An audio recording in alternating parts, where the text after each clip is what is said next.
What is going on, ladies and gentlemen? Welcome to another edition of Touchline Talk here on 110 Sports. We're sort of in this weird place today where the transfer window is closed. We don't have any club competition because the international break is getting ready to start this afternoon. But there just hasn't been all that much that's happened over the last couple days. So we're going to do some news and notes here at the beginning, and specifically diving a little bit deeper into the end of the transfer window here, just because we didn't get a chance to talk about it too much on Tuesday. I mentioned the Thomas Partey deal to Arsenal with Lucas Torreira going in the other direction, and the signings that Manchester United made, specifically Edison Cavani and Alex Telles. But there were some other interesting moves, and of course it's very busy right at the end of the deadline, so we're going to start there today. And then we've got a really good discussion. I teased this on Tuesday. Going to get an inside look at Everton for our supporters corner today. Really excited about that. But the busiest team here at the end of the transfer window was Bayern Munich. Not necessarily the most high profile of signings, but they bring in 4 players right at the end, including Douglas Costa, who they get back on loan, and Eric Choupo-Moting, who joins from PSG and just finds a way onto these powerhouse teams. So he's going to be the backup to Robert Lewandowski. He has a lot of experience in that role. It's what he was doing at PSG. So there's somewhat of a natural fit there. It'd be interesting to see what kind of role Costa plays with the incredible amount of depth they have on the wing. But this is about depth, just building out this squad, giving Hansi Flick more options and the ability to withstand injuries and things like that. So again, not the highest profile of moves, but Bayern bolstering their squad as they get ready to start Champions League, and then you've got your cup competition in addition to the Bundesliga, a familiar face in Douglas Costa, a guy who knows exactly what's going to be expected of him in Choupo-Moting. The other sort of bigger deal with a high-profile club was Juventus getting Federico Chiesa from Fiorentina. This is more of a long-term buy, in my opinion. Yes, he's going to come in, and he's probably going to get some playing time. I mean, he scored 10 goals and had 9 assists last season for Fiorentina. He's already capable of playing at this level. There's no doubt about that. But this is also sort of the getting ready for the next iteration of Juventus, getting the guys in that Andrea Pirlo wants to build a team in his image, because they just have a lot of options right now. You don't particularly feel incredibly enthused about any of them, but he's going to put pressure on those guys. He's going to give Andrea Pirlo another option, and he's a very good player. This was going to happen at some point. He was on the trajectory where you end up at a Juventus or an Inter Milan, or you make a move to get to one of these big clubs to play Champions League. He's that kind of caliber player. So that's one of the biggest deals that happened at the end of this transfer window once we got through all of the major signings that happened before the season started. One of the more interesting ones, Mario Götze is joining PSV as a free agent. He and Dortmund, decided to go their separate ways at the end of last season. So he had just been kind of sitting there in limbo, free to do whatever he wanted. He had all kinds of different offers to choose from. Decided to go to the Netherlands, to go to PSV. He's got an opportunity to make a real impact there. This is a team that's built to compete with Ajax and try and win the Eredivisie. It's hard to know exactly what to expect from him because of his injury history, because of the fact he just couldn't get on the field at Dortmund. They were more than happy to let him go. As good of a servant as he's been for them, of course he will always have his moment of glory in the World Cup. But this is a guy who's still sort of trying to regain his form and find his confidence again and get back to the player that he was 3, 4, 5 years ago. PSV is a really nice place to do that. You get away from the pressure of the Bundesliga and the fact that you're a former German international playing in your domestic league. like I said, they could really use his impact. He could have an opportunity to make a difference in a title race. And this is also a situation where if you can go, stay healthy, perform well for PSV, that puts you in a really good position to go, if Götze wants, make one final move in a year or two, or when he sets himself up to be a free agent again in a couple seasons. Make one more big move to a high-profile club of Dortmund's caliber that just wasn't going to happen right now because of where he's at and how these last couple seasons have gone for him. So he had options. He's always going to have options because of what we've seen him do. He decides to go to PSV. I like the fit. I think it could be really interesting, and I think it could be a really good way for him to rebound and get back to the level he was at before. A couple things to talk about in the Premier League as well. Felipe Anderson is going to Porto on loan from West Ham. And I talked about this with West Ham being one of my winners on Tuesday. This is just another indication that David Moyes really likes the 11 guys he's got on the field right now. And a glaring indictment of the business that West Ham has done these past couple seasons in the transfer window. David Moyes wants wingers specifically who are going to track back, who are going to put that extra effort in, who are going to play both ways, do the kind of things that Jared Bowen is doing right now. Felipe Anderson and Andrei Yarmolenko just were not doing that. And when you're not putting in the defensive work, you have to be a difference maker going forward. There are always going to be players like that that just aren't defensive minded and don't really enjoy doing that part of the game. That's okay as long as you're making a difference on the other side of the field. And Felipe Anderson just has never really established himself as a key offensive piece, a real weapon for West Ham, for all the money they spent on him and all the money they spent on Yarmolenko and Chicharito before that. None of these attacking guys have worked out for them. And so David Moyes decides he's excess and unneeded. Maybe he can hit the ground running at Porto and come back and really find form, and maybe it means a move away from West Ham. The West Ham don't want him back but can capitalize financially from him having a really good loan spell. But I agree with David Moyes in this assessment. I think this is a smart move for everybody involved. Anderson's got to be starting. Just keeping him on your bench is not a good look for the amount of money you paid for him. But at the same time, even if he's not part of your plans moving forward, selling him now is also just going to look really bad because of what you paid for him. So giving him an opportunity, you don't have to worry about him for a year. You hope he has a really good season. Then you can look at selling him and getting more of your money back than you would right now selling low on him. And it's early. I get that. I'm not completely sold on West Ham.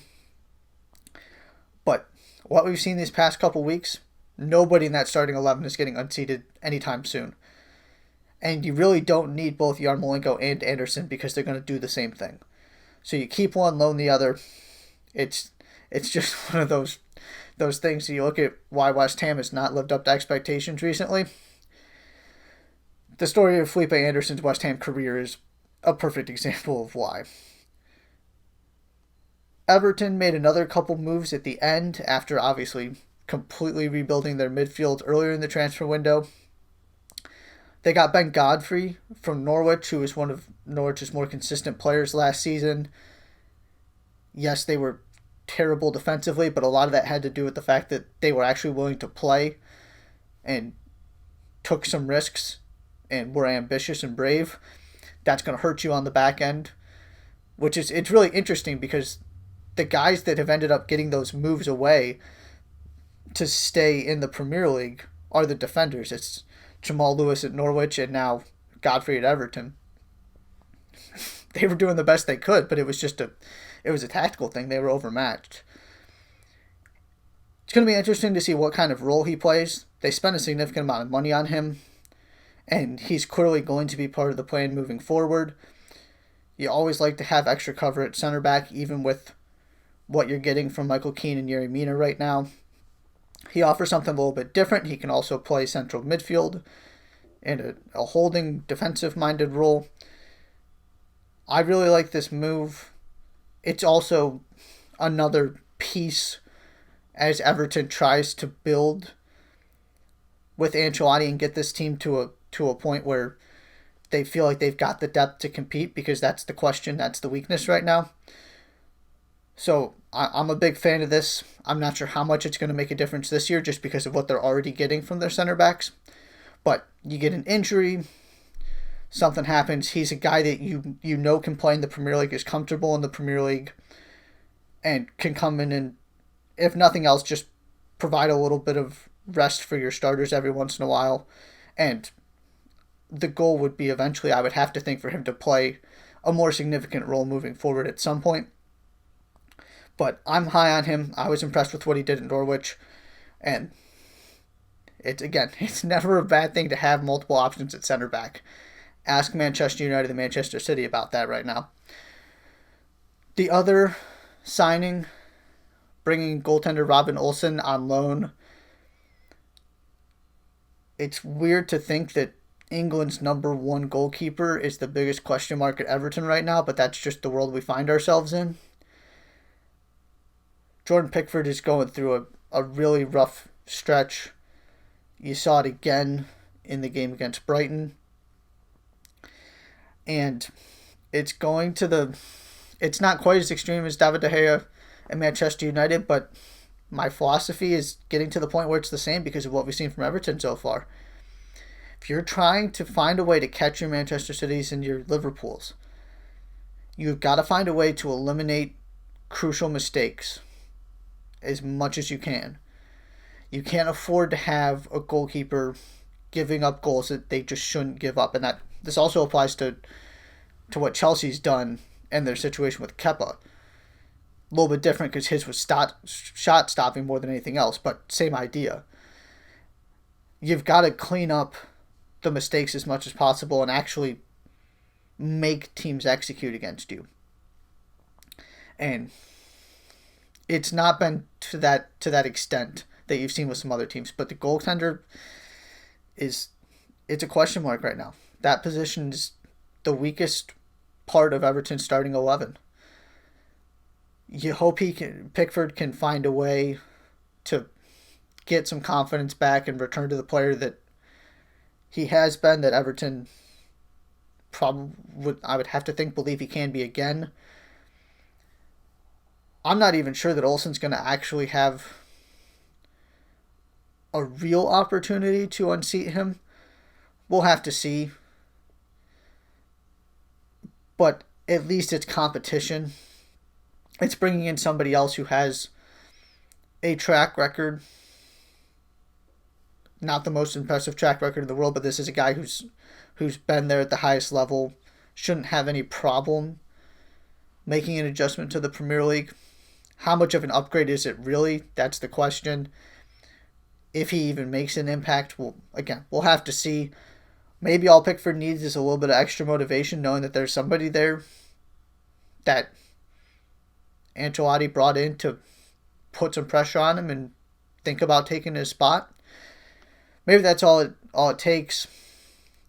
But this team is getting to the point where things have changed really quickly.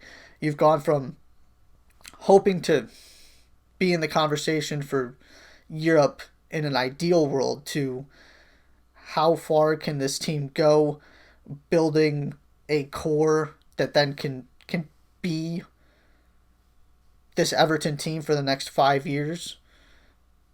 Maybe that's a little extreme, but your James Richarlison, Allen, those center backs, Luca Digne,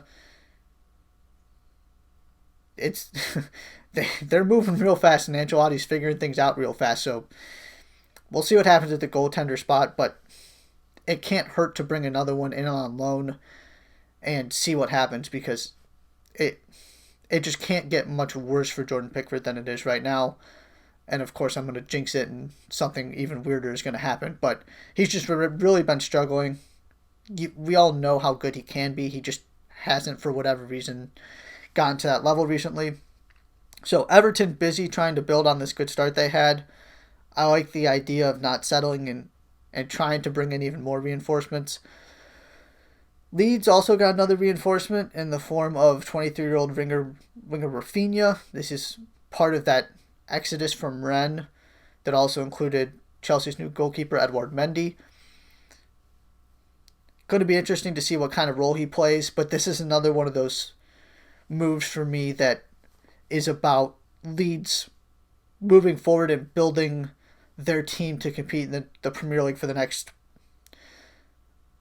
3, 4, 5, 10 years. He's not immediately a difference maker that significantly increases the ceiling of your team or anything. But again, he's 23.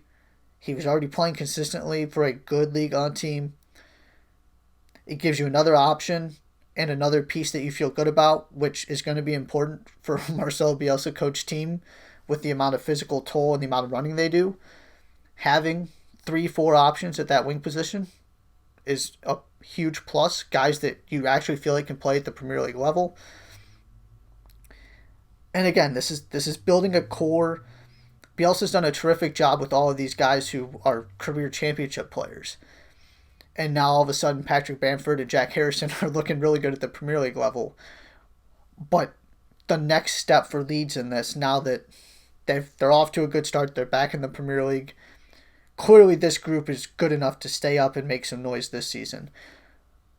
But when you're talking about finding a way to get into the European conversation, they've got to upgrade the talent. They got to give Bielsa more to work with and prepare for a time when Bielsa might not be there anymore. Because he's so unpredictable, because you just don't know what he's going to do. You can't just rely on him and assume he's going to be there to see this thing through for another 3-4 seasons. It's kind of a year-to-year thing with him. So, upgrading the talent, capitalizing on the new finances you have because of this Premier League money is exactly what Leeds have to do. They know that. They're showing it, both with Rodrigo and now with a signing like Rafinha as well. On the other end of the spectrum, you got Fulham trying to find a way to fix their problems already. They bring in both Ruben Loftus-Cheek from Chelsea and Joachim Andersen from Lyon on loan to try and shore up the defense. Andersen specifically the defense. Loftus-Cheek trying to help in that midfield. You gotta bring in whatever players you can right now if you're Fulham. It's already getting bad. That defense is nowhere near good enough. It's looking a lot like what happened 2 seasons ago. Again, they didn't spend the money. They didn't get the flashy names.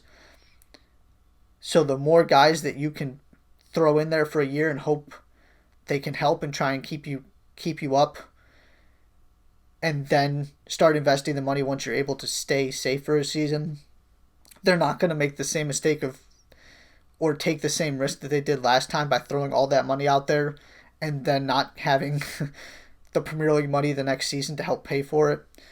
So you get a couple guys on loan. Of course, Loftus-Cheek has been in the Premier League, understands how this works. Anderson's got plenty of experience as well, not in the Premier League, but playing in Champions League, playing in Liga. I'm just not sure anything's going to make a difference for this team. There's a reason they had to go through the playoff to get up, and you're already seeing their struggles. They're going to score some goals, but I don't think they're going to score enough to compensate for how bad that defense is going to be. Maybe they can fix some things. Maybe these guys help. But at least Fulham's doing something that's not mortgaging their future in any way. And then finally, over in Major League Soccer, the New York Red Bulls have hired their next manager. It's Gerard Stuber. This is a really interesting move, and I think it's an absolute home run. They paid a significant transfer fee that's rumored to be in the 7-figure range to get Struber from Barnsley,